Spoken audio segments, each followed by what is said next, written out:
Welcome to Moon Mind. In this video, I want to ask you something simple, but uncomfortable. Right now, this very second, who is actually in charge of your mind? Not in theory. Not in some ideal version of yourself. But in real life. When someone criticizes you, do you consciously choose how to feel?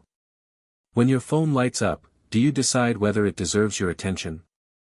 When plans fall apart, do you guide your response, or does it happen automatically? If you're honest, you'll notice something most people overlook. We've slowly handed over control, without even realizing it. Instead of directing our lives, we've become reactors to them.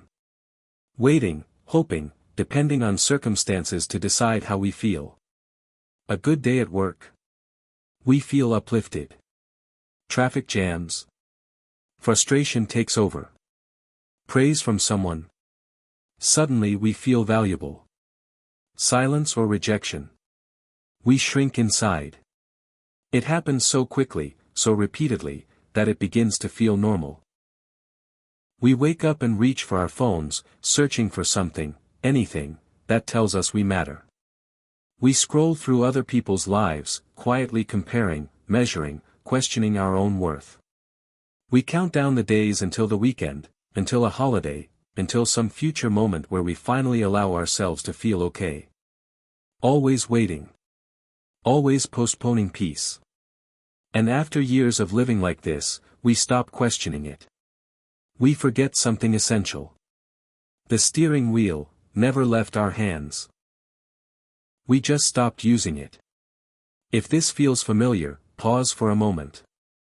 Maybe even share where you're listening from in the comments. It's a reminder that you're not alone in this. Get comfortable. Take a breath. Because what we're about to explore is not something new you need to gain. It's something you've always had, and simply forgotten. There's an interesting pattern emerging in the modern world. Highly driven people, entrepreneurs, professionals, ambitious minds, are spending enormous amounts of money for access. Private dinners. Exclusive conversations.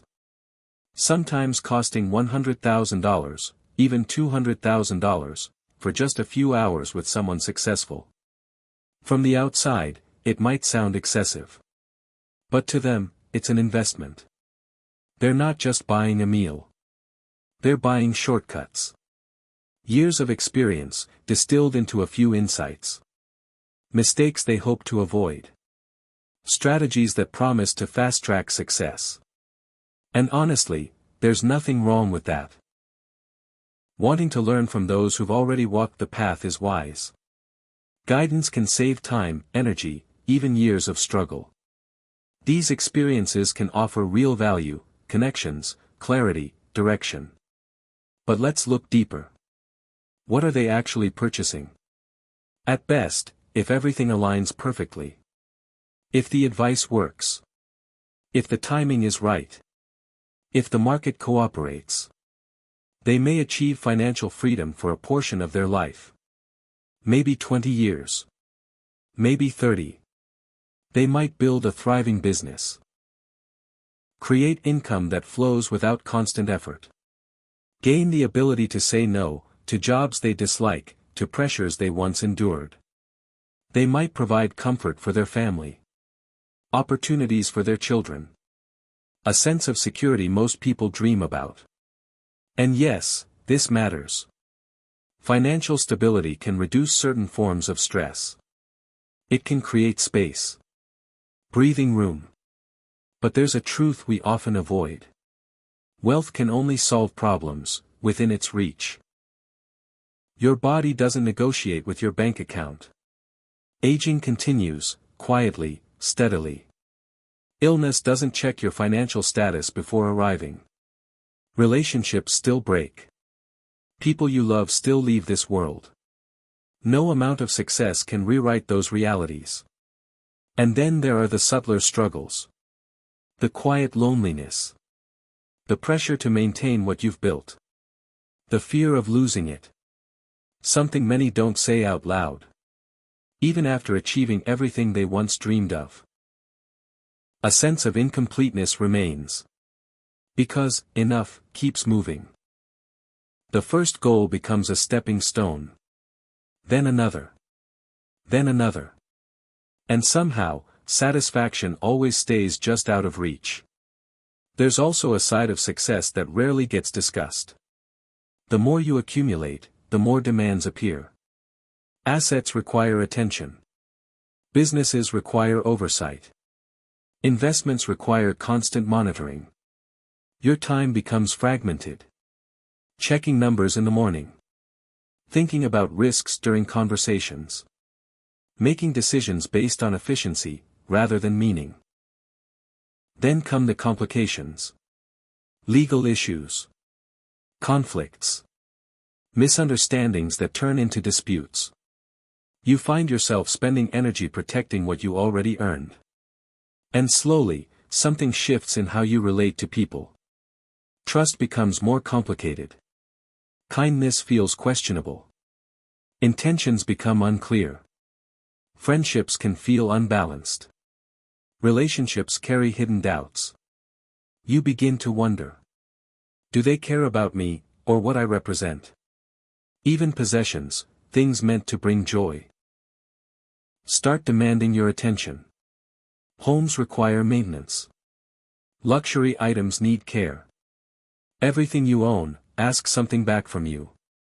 Until one day, you notice something strange. You don't own your possessions. They own pieces of you. This is where ancient wisdom offers a clear, almost uncomfortable insight. Everything that is built, eventually changes. Everything that is gathered, eventually disperses.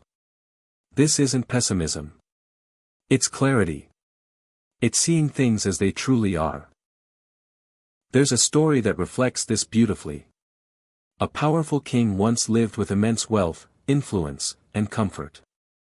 His life was filled with abundance, every desire fulfilled instantly. Yet, despite having access to everything, he struggled with something simple. He couldn't control his own habits. He ate excessively, not out of need, but out of impulse.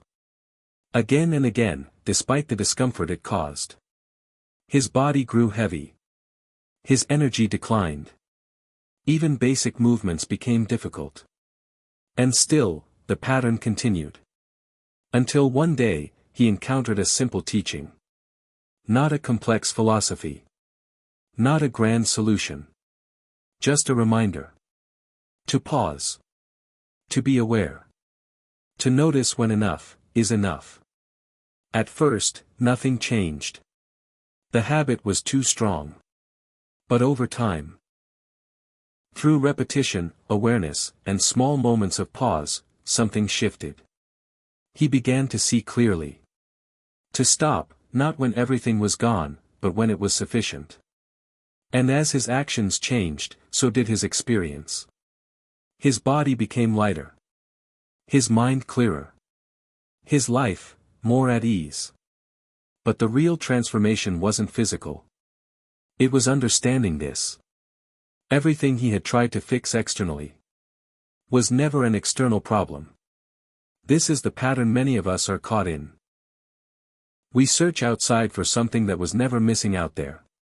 You can have abundance, and still feel empty. You can be admired, and still feel unseen. You can be surrounded by people, and still feel alone.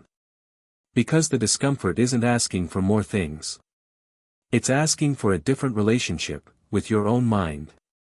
So where do you turn? Not outward, but inward. The peace you've been chasing isn't something you need to earn, buy, or achieve. It's already here. Quiet. Subtle. Always present. But covered by noise, habit, and distraction. This isn't about rejecting success or ambition. It's about seeing clearly what they can, and cannot, give you. Money can create comfort. But it cannot create inner stillness. Recognition can come from others. But self-respect grows from within. And the moment you begin to see this clearly, something changes. You stop waiting for life to finally give you permission to feel okay. And you begin, to take that permission back.